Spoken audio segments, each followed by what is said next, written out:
Dimanche malam na mabota na bino batata ba mama bo mesana kolanda biso na Nzela FM télévision to pesi bino mbote. To fongoli retro mokolo lelo na auto talisaki bino au cours ya semaine. Lundi bo monaki lo lengeni ni PPRD a talisaki position na lo lengekani azali non partant na ba processus o ezali en cours. Pe to laksaki bino lo lengeni Madame Myriam Mombenga ye asengaki bongo candidature na ye na ba échéance o ezali koya na niveau ya parti na ye AVC. Pe mona mboka Simon Moki azali na lisanga politique AFDC ya bengaki bongo ba congolais ba s'enrôler massivement pour na baye ba bongo na kozala na droit ya vote na ba élection à décembre 2023.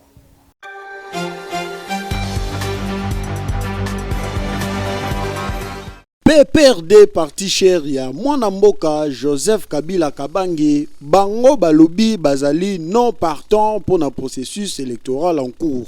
Selon bango Nanzela ya secrétaire général permanent na bango Emmanuel Ramazani Shadari bazali ko exige bongo fichier électoral oyo ezala bongo na transparence pe basengi na cour constitutionnelle azala vraiment pona batu nyonso pe na yango bake musika pona kotalisa ete esengeli bongo sécurité ya ba congolais nyonso ezala rassuré po ete bango ba bongo na kozala partie prenante na processus électoral en cours. Pe na suka na yango grand problème ezali bongo équipe ya Denis Kadima pona bango ba moni ete bazali déjà batu oyo basi ba organiser plan mususu pona ba processus yango na yango ba s'abstenir jusqu'à présent.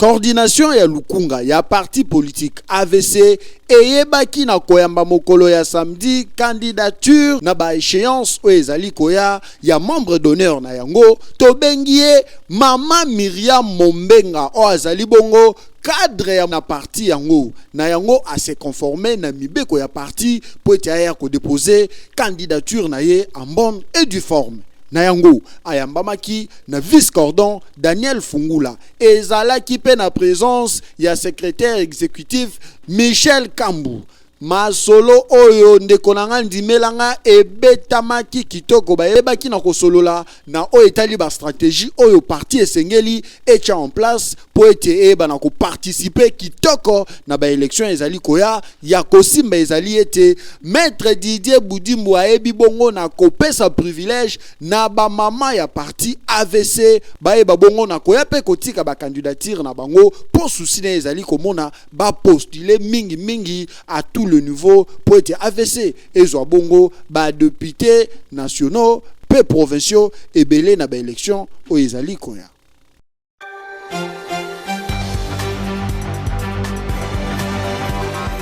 To sengi na bayimbo kanyonso to kende na enrôlement pour vote na yo ezo compter kende ko s'enrôler na ba bureau d'inscription nyonso et longo to bongolisa makambo. Biso AFDCA tozana sima chef de l'État Félix Antoine Tshisekedi Tshilombo pour na bongwana ya Congo. Mokolo ya mardi to laksaki bino lo lengeka ni Pape François apesaki message na ye pe alobeli o ezali conflit ya Ukraine na Russie azali koloba ete yango ezo risquer mema biso na 3e guerre mondiale pe to laksaki bino kuna na Lualaba lo lengeka ni 3 criminels chinois na congolais moko oyo babomaki moto na niveau wana pe bazwaki ba bien na ye bazalaki arrêté pe présenté pa ye moko numéro 1 ya province Madame Fifi Masuka.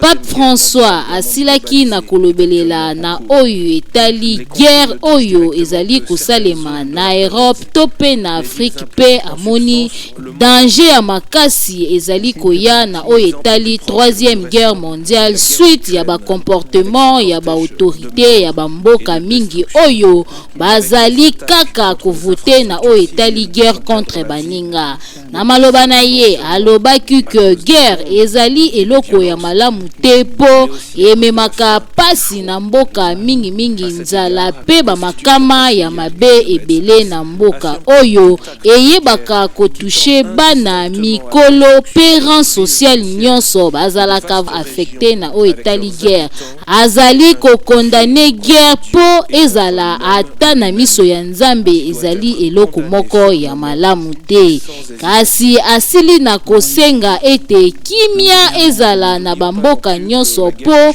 peuple ya Nzambe bazala na kimia po esika kimia ezali Nzambe azali. Kasi na oyo etali ba autorité oyo bazali kovote bitumba kwa affronter ba pays mususu ezali malamu te, asengi na bango baluka kimia po kimia eleki nyonso.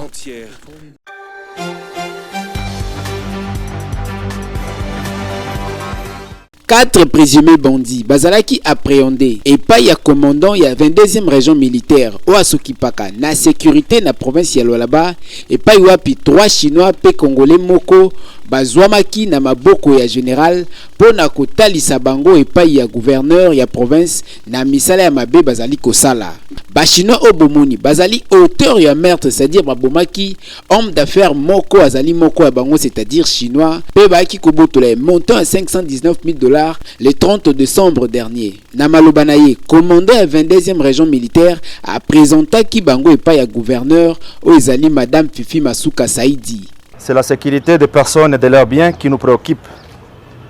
Parce que la paix est notre cheval de bataille. Mais nous savons aussi que cela constitue la priorité majeure de l'autorité provinciale du Lualaba, son Excellence, Madame Fifi Masuka. Excellence, grâce à la vigilance et la lucidité en renseignement de nos services de renseignement ont mis la main sur les bourreaux criminels et leurs armes létales, 4 pistolets au total que vous voyez là-bas, récupérés entre les mains de ces présumés criminels. Les investigations se poursuivent pour remonter la filière et de démanteler les réseaux. Après que ba présenté ba présumé bandi oyo na maboko ya commandant ya 22e région militaire, gouverneur ya Lualaba à Lobakibwe.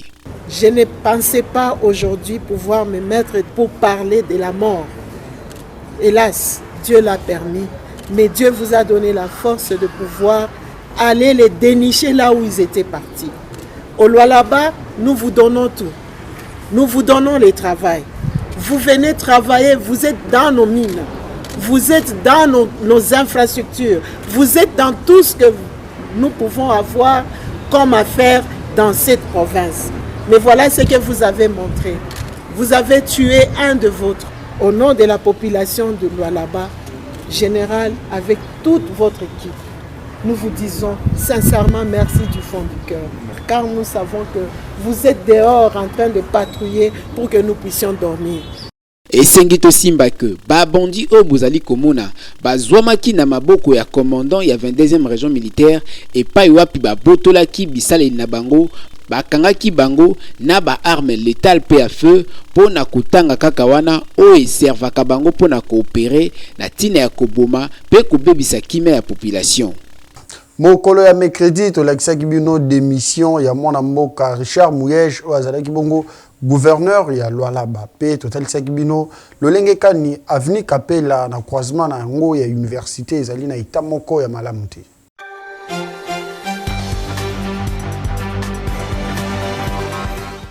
Gouverneur ya Lualaba Richard Muyej a déposé qui mardi 10 janvier démission na ye pa ya vice-premier ministre et intérieur. Après quoi affirmer que décision oyo et zwami pona couper sa chance na province ya Lualaba de façon que retrouver légitimité pe développement nango, Richard Muyej ala kisi kezala kiton pona kotikela pe couper sa chance na gouvernance et retrouver légitimité nango à travers ba élection libre transparente pona enfin ko permettre base ya relance et à la consolider na kati ya province ya Lualaba. Et Sengelito Simba que ancien gouverneur ya Lualaba aza accusé na détournement aux a présumé de fonds alloués na projet agricole pour la saison 2019-2020. Richard Mouyej a mis le beli kozala prêt pour répondre na invitation nyonso oyo justice et Coutine de la Ye. Pour yango, Assemblée provinciale ya Lualaba et votaki na novembre dernier résolution oyo ezali ko autoriser procureur général près à cour de cassation à poursuivre la justice.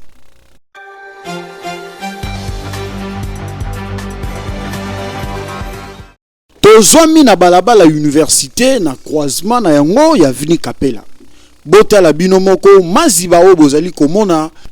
utinde na mabulu oyo ezalaki na kati ya nzela oyo lelo ekomi bongo ko empêcher ba mituka oyo esalaka balabala oyo kotambola malamu na yango esalaki ba usager nango pasi pe balobaki boye na micro ya Mag FM. L'état na biso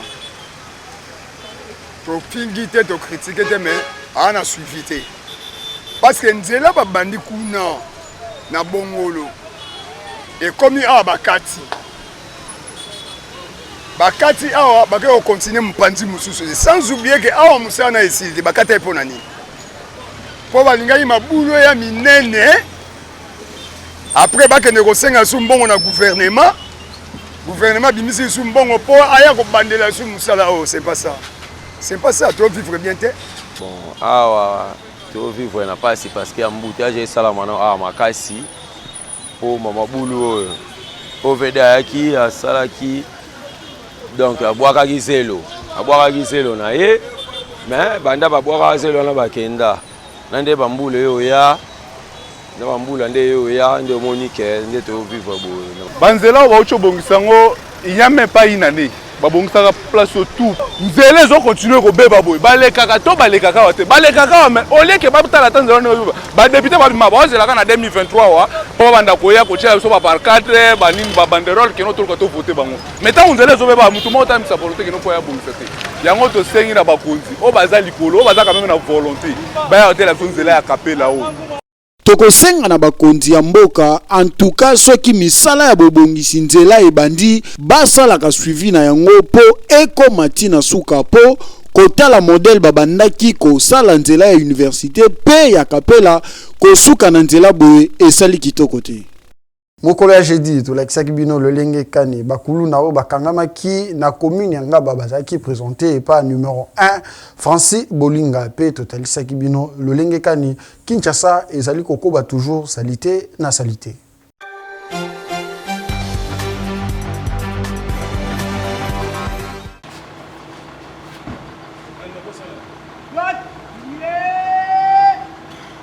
Ayena Moupepe Asika, Ayena ni le bourgmestre du terrain, Francis Aimé Lolinga, bourgmestre ya commune ya Ngaba. Esengeli koyeba ke mokolo ya mardi akitaki na terrain pona kosala musala kaka ndenge apometaki population na ye azali bourgmestre ya bureau te kasi azali bourgmestre ya terrain na ba 7h du matin akitaki na commune pe akendaki kosolola na commandant ya siet oyo bakangaki ben civique oyo bachaki désordre le 31 décembre na population après avoir kosolola na ye pe komona ben civique wana ayebaki na ko présenter na presse ben civique oyo bazali kocha mbilinga na commune ya Ngaba pona ye esengeli bazwa etumbu na bangolo lenge elongo bani. J'aimerais que vous arrêtez ça. Après ngala bino bon déranger dans le bureau via le balance organisation formation ceux qui botiki yango na ceux qui attendent il faut la foutre la poche na ngamo formation na foutre la bino mais botika makambo tokani na yango ba victime pe oyo bakuluna oyo babotolaka biloko bayaki na komona na bazalaki na esengo makasi komona ndenge bakangamaki. Bon ezaki le 31 décembre la télé maki liboso porte na biso ndaku bakuluna baleka kitongo baleki après baye kozonga na bango bamoni ngai ngape na sel kwa kokima nde bakanginga babandi ko menacer nga kokata machette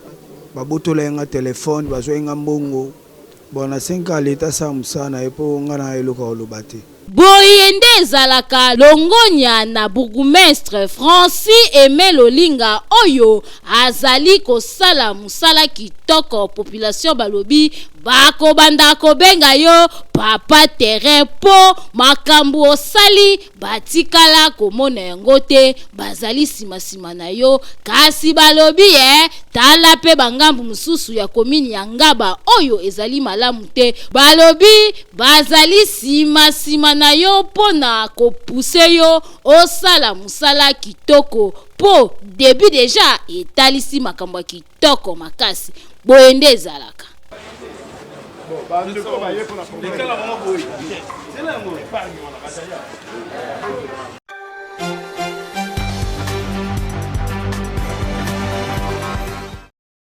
Population bazali kolela mingi na ndenge gouvernement azali kosala musala ya kokure bakanivo na ville province ya Kinshasa ndenge azali kotika basalite wana kolongola basalite ezali malamu kasi musala ilfo koma na suka bino moko botala ndenge bisika misusu bakure kasi batiki salite kaka wana awa ko tozali na periode ya mvula soki kaka mvula ebeti basalite wana ezali kozonga nango lisusu yango wana a chaque fois mvula soki ebeti okomona ba avenue ezali kotonda na ba mai suite ya basalite oyo ezali kozonga kaka pona kubushe bakanivo. Gouverneur ya ville province ya Kinshasa Jantini Ngobila elongo na vice gouverneur Jekoko Mulumba bo trouver nanu solution ya malamu po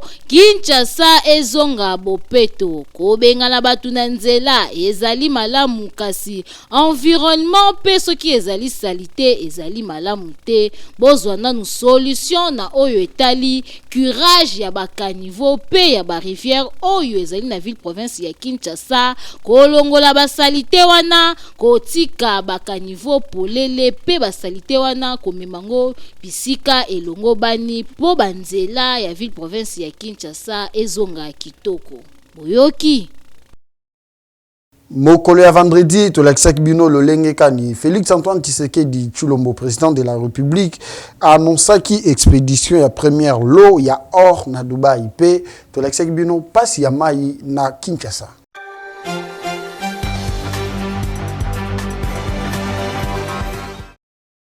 Présidence ya République démocratique du Congo annonçaki expédition ya premier lot ya ba or oza usine na commerce équitable à destination na Émirats Arabes Unis na cadre ya coopération commerciale na République démocratique du Congo na République ya Arabes Unis. Sengeli kosimba que coopération wana nde ezalaki matérialiser lelo na ulete ya yemoko président de la République Félix Tshisekedi Tshilombo oyo a concrétisaki matérialisation ya projet ya commercialisation ya or ya République démocratique du Congo pour na ko permettre ko impulser économie nationale ndenge kaka esalimi. Toyebake coopération oyo entre Émirats Arabes Unis na République démocratique du Congo et salemi conjointement entre le président de la République na premier ministre oba animé yango pona kopesa na ba Congolais précision na o Italie première dans l'histoire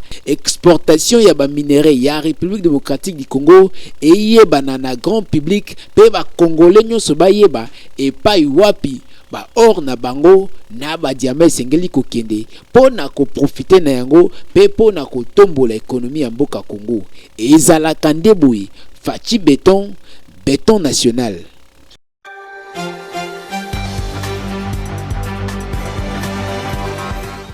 Mai ezali eloko ya motuya na bomo ya mutu kasi na ville province ya Kinshasa mai ekoma vraiment problème na ndenge ya kusakana te soki otamboli na ville province ya Kinshasa oko remarque que na ba commune mingi bazali na difficulté ya mai ebele bayebi na bango mai ya régie des eaux te basalelaka mingi mai ya forage ya ba source oyo ezali kopesa pasi mingi kutu bakoma kozela kaka mvula ebeta po batoka mai esunga bango. Yango tomituni entreprise munene ya Régie des eaux oyo ezali na ville province ya Kinshasa musala nango ezali nini po population bazali konyo kwa malokola bango bazali te. Nzokande bazali sonse ya kocha Congolais nyonso na kimia na domaine ya mai po biso nyonso toyebi sans mai mutu akoki kobika te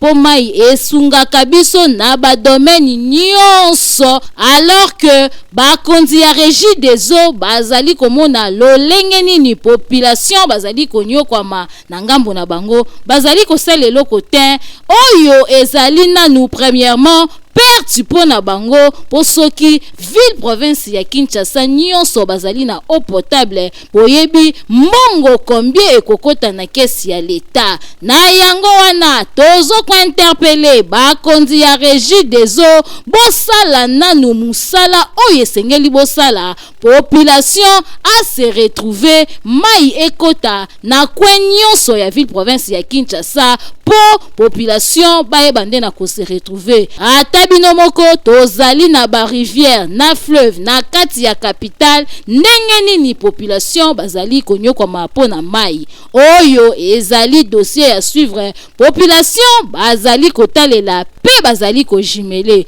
boye kitoko te batu bako vivre ndenge nini boyebele.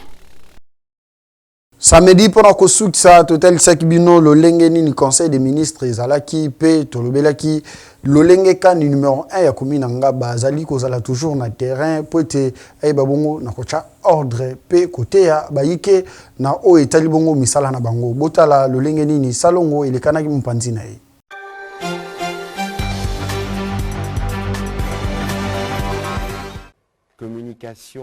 Ministre ya media pe porte-parole ya gouvernement Patrick Muyaya ayebaki na kosalisa conseil de ministre esengeli koyeba ete na kati ya conseil de ministre oyo alobelelaki makambo ebele ya liboso ayaki na kolobelela na oyo etali expédition ya ba or oyo ekendaki na mboka ya Dubai pona production oyo chef de l'État asilaki na koyebisa peuple congolais que yambala oyo Congolais nyonso akobénéficier na ba minéraux na ya mboka ba or oyo ekendaki pona bayeba ko produire yango na babiloko ebele pona koloba ete tous les deux pays oyo toko bénéficier na union oyo RDC esili na kosala elongo na mboka ya Dubai po kala batu ya mabe badongolo misu babandaki ko exploiter ba minéraux ya mboka na ndenge moko ya mabe oyo ezalaki bénéfique pona bango moko ayaki na kolobelela lisusu na oyo etali gratuité d'enseignement esengeli gratuité oyo ezala respecté na RDC mobimba pe mokonzi ya mboka azali kosala effort pona koinstaller tous les 44 territoires oyo aprometaki na ba Congolais na ba activité oyo ya minene ekosalema na 2023 ba Congolais esengeli bayeba Pape François akoya na 2023 awa na République démocratique du Congo ya mibale ba Jeux olympiques ekosalema awa na oya misatu oyo ezali événement ya munene ezali nde ya ba élection oyo ekosalema ayaki na kobenda matoi epai ya ba acteurs politiques que campagne électorale nanu ebandi te tozali nde na période ya enrôlement bayeba na kosala ngele esengeli seni fongola misu epa ya acteur politique nyonso ba oyo bazali koluka kobanda campagne avant que campagne ebanda na côté sécurité esengeli na ba Congolais bayeba que na partie est ya mboka mokonzi asili na ko renforcer sécurité makasi pona badongolo misu batunisa ba Congolais te ezala kuna na province ya Kwilu basili na ko renforcer sécurité kaka po population bavanda malamu. Côté santé ayaki na koloba que ataka moko te ya COVID-19 esilaki kozala signalé kasi asengi na ba Congolais nyonso bayeba kozwa vaccin pona komibatela alloué aux entités.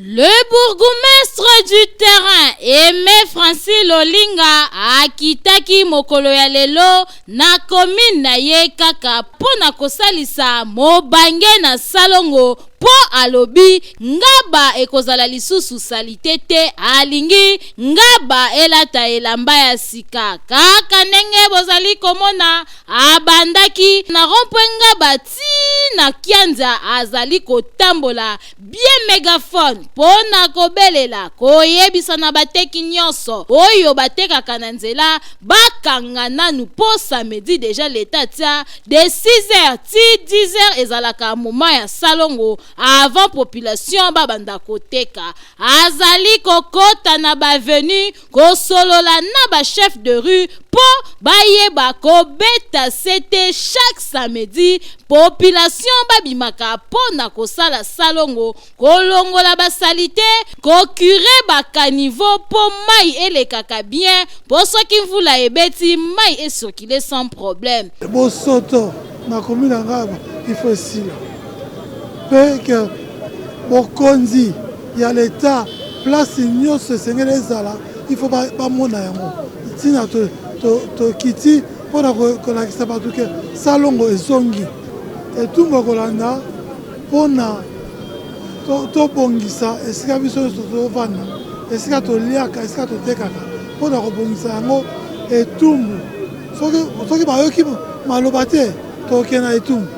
Boye ezali kitoko makasi félicitations na bourgmestre Francis Aimé Lolinga oyo peuple bapesi ye kombo le bourgmestre du terrain c'est-à-dire ye aboyi na ye bureau pona ngaba alobi akokanga maboko te akosala effort ti ngaba ezala meilleure commune ya Kinshasa commune oyo ezali propre koleka ba commune nyonso boendeza.